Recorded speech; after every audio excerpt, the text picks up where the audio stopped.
Cairo. You see the arrangement of the buildings, no?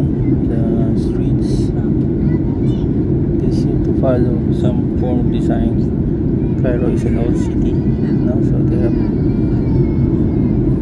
tingnan mo yung sa unahan, parang the buildings are arranged in concentric circles. Ganda, no?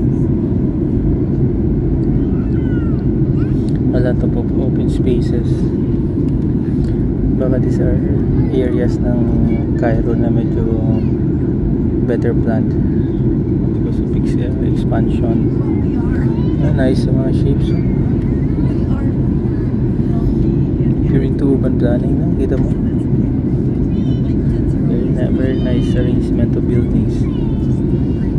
Yun, see, no? So na ano,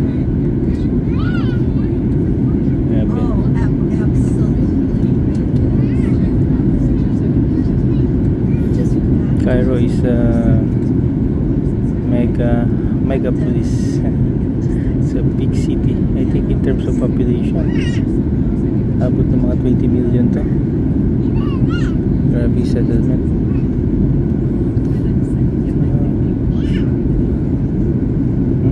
They have a lot of open spaces, mga disyerto, but they have also a lot of mga buildings.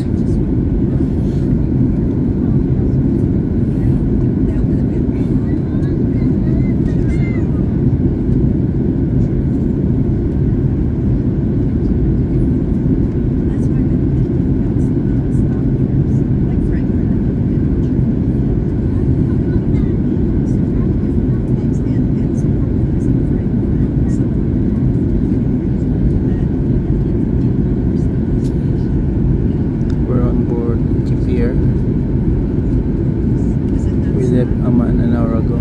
Amman in Jordan. In a few minutes we'll be landing here in Cairo, Egypt.